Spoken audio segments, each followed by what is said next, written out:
Amados irmãos e irmãs, paz e bem, o Evangelho para hoje é Mateus capítulo 13, versículos de 18 a 23. Naquele tempo disse Jesus aos seus discípulos: Ouvi a parábola do semeador. Todo aquele que ouve a palavra do reino e não a compreende, vem o maligno e rouba o que foi semeado em seu coração. Este é o que foi semeado à beira do caminho.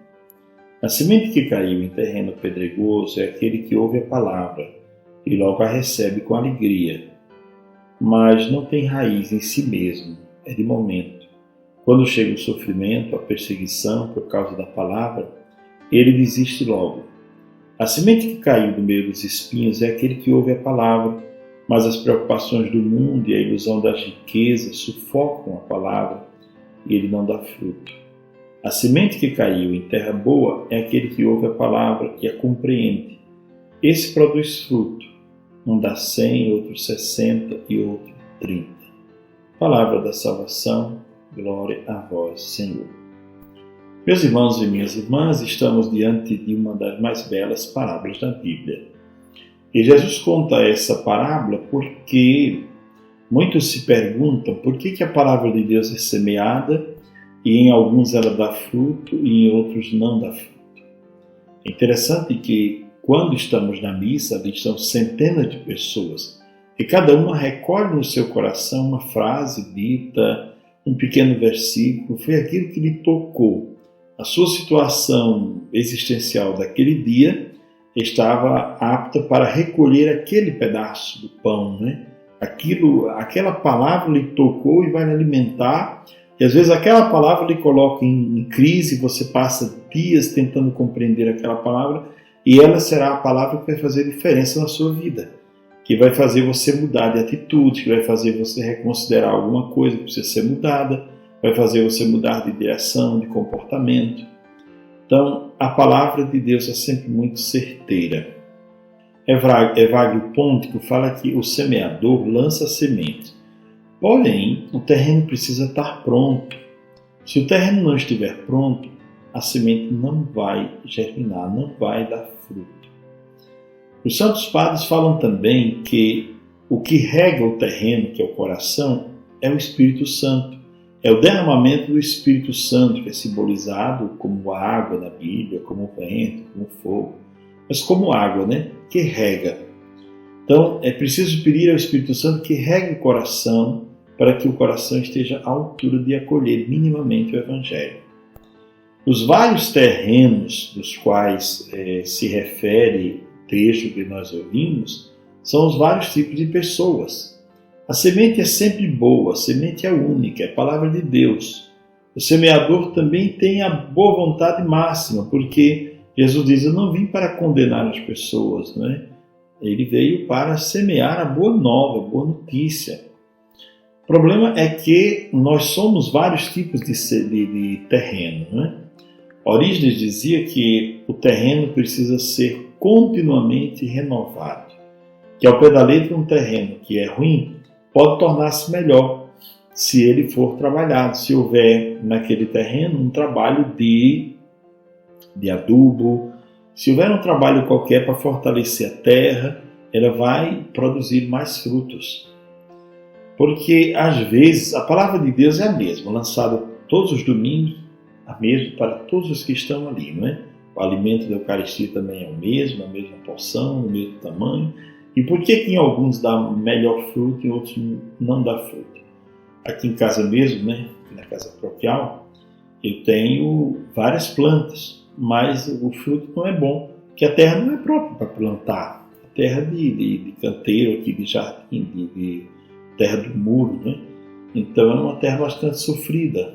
Eu tenho várias plantas, mas os frutos, quando vêm, já vêm com fungos, já vêm com problemas e alguns são difíceis até de comer, Então, assim, a terra, quando ela é boa, ela produz o fruto. Mas quando ela não é, ela precisa ser trabalhada. Eu tenho que fazer alguma coisa, claro, aqui também, para melhorar os terrenos dessa minha casa, para que possam produzir melhor aqui na casa paroquial. Tem um pé de romã, eu tenho um pé de cravo, que é uma coisa rara. Eu tenho várias árvores aqui, E algumas não produzem como deveriam, Bom, é preciso descobrir qual é o problema e curar o terreno para que a planta receba a cura que foi dada ao terreno, não é? Bom, meus irmãos e minhas irmãs, esses vários tipos de terrenos são os vários tipos de corações. E vamos agora, rapidamente, um por um, mostrar o que disse Jesus sobre cada um. O primeiro tipo de terreno é aquele que está à beira da estrada, o terreno duro, é o coração sem sensibilidade, é aquela pessoa, como disse Jesus, que tem ouvidos, mas não escuta, tem olhos, mas não vê, tem um coração, mas o coração é de pedra, não consegue penetrar os mistérios da vida, não consegue fazer uma leitura sensível da vida, dos acontecimentos da vida, não é? Esse é o terreno duro, aí diz Jesus. Vem o maligno e rouba o que foi semeado em seu coração, porque a semente não conseguiu sequer penetrar.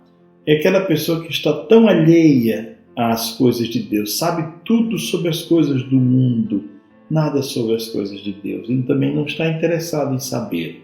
É aquela pessoa que está alheia, sente prazer de estar alheia e quer continuar alheia. Então, essa a palavra de Deus não consegue penetrar. Bate naquele terreno duro e antes de conseguir qualquer sucesso, vem o maligno e já rouba, porque não há o mínimo de abertura ali. Uma outra coisa interessante que Evagrio Ponto fala sobre...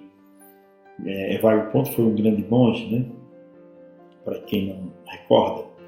Evagrio Ponto diz que a terra, para produzir, ela precisa ser rasgada. Interessante. Então há uma dor no crescimento. Ninguém cresce sem passar por essa dor de ser rasgado, né? De ter o coração rasgado. Na cruz, interessante essa cena, Jesus está prestes a morrer e um soldado, Jesus está na cruz e um soldado com uma lança fura o seu peito, rasga o seu peito, né?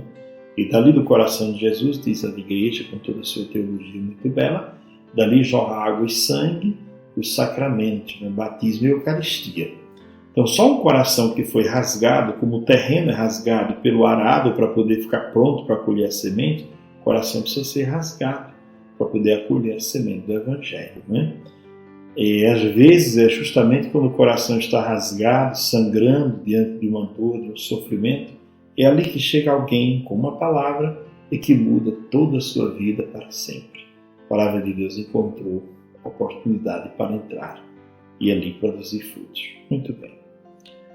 O segundo terreno, diz o texto, é o terreno pedregoso, é aquele terreno que recebe a palavra, recebe o Evangelho, mas não tem raiz em si mesma. Não é que não tenha raízes para acolher o Evangelho, não tem raiz em nada, é o tipo de gente inconstante, que não tem raiz num projeto de vida, fazendo uma coisa, daqui a pouco vai fazer outra, como a criança que é um brinquedo, daqui a meia hora joga num canto para outra pessoa, não tem interesse de perseverar com aquele brinquedo, né?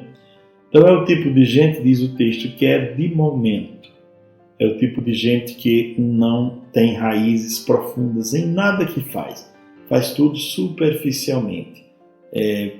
Vou fazer para acabar rápido, vou fazer porque tem que fazer, e não faz as coisas com profundidade, não se esforça para fazer as coisas e para viver com profundidade, né?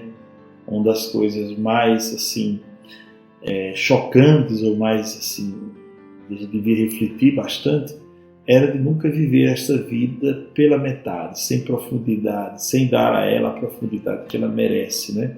Sem dar às relações de amizade, de afeto, a profundidade que elas merecem, né? Todas as coisas merecem ser vividas com profundidade. Bom, então esse é o segundo terreno, não tem profundidade. O segundo é o primeiro é o totalmente alheio, aquele que está fechado de tudo para o Evangelho. O segundo é aquele que recebe como se recebesse com alegria, mas não tem raiz para nada, não tem perseverança, não tem constância. Bom, o terceiro terreno é o terreno cheio de espinhos, disse Jesus. É aquele que ouve a palavra, mas as preocupações do mundo, a ilusão da riqueza, sufoca a palavra e ela não dá fruto. Quer dizer, é o tipo de gente que está mergulhada num contexto em que a palavra não pode jamais dar frutos. Você está mergulhado num contexto de tal ateísmo que mesmo que você receba a palavra e se empolgue com ela, mas aquilo que está ao seu redor lhe sufoca, porque você não tem a estrutura necessária para levar a palavra avante na sua vida. É interessante uma coisa que o texto não diz explicitamente, mas é interessante perceber que a semente é viva. A semente ela cai na terra e ela é viva. Se houver uma terra boa, ela se rasga e dali começa a crescer tudo que está dentro dela, né? Toda a potência que está escondida na semente, né? Então, a palavra de Deus também ela é viva. Quando a gente escuta a palavra e abre o coração, ela vai crescendo dentro da gente. Como dizia São Jerônimo, a palavra cresce com aquele que a escuta e a medita, né? E qual é o quarto terreno, né? O último terreno? É a terra boa. É aquele que ouve a palavra e a compreende. Mas mesmo essa terra boa não dá fruto do mesmo jeito. Diz o texto, né? Um dá 100, outro 60 e outro 30. Há boa vontade, o contexto é favorável, ela está vivendo ao redor de pessoas que também têm uma vida sadia, espiritualmente, humanamente, estão todos buscando o amor de Deus, ótimo, tudo bem, mas tem qualquer coisa ali que faz a diferença de uma para outra. Uma dá 100, quer dizer, foi total, foi 100% aproveitamento. Outra deu apenas 60%, porque essa semente há de considerar no terreno, primeiro, as condições, os condicionamentos humanos, históricos, a nossa situação de vida, de família, tudo isso a semente há de considerar. Ela dará frutos dentro de nós, dentro das suas possibilidades, né? Então, meus irmãos, o grande convite para a reflexão de hoje é para que procuremos ser essa terra boa, que acolhe a palavra. Terra rasgada, né? Precisa ser rasgada para poder acolher a semente. Terra fecundada com a água do Espírito Santo, a chuva do Espírito, né? O banho do Espírito. Uma terra encharcada, imbuída, molhada pela força do Espírito. Uma terra onde o Evangelho possa crescer e possa dar frutos. Sejamos estas pessoas acolhedoras para acolher não uma palavra qualquer, mas uma palavra que pode nos dar vida e vida em abundância. Grande abraço para todos, tenham todos um ótimo dia. Deus nos abençoe sempre.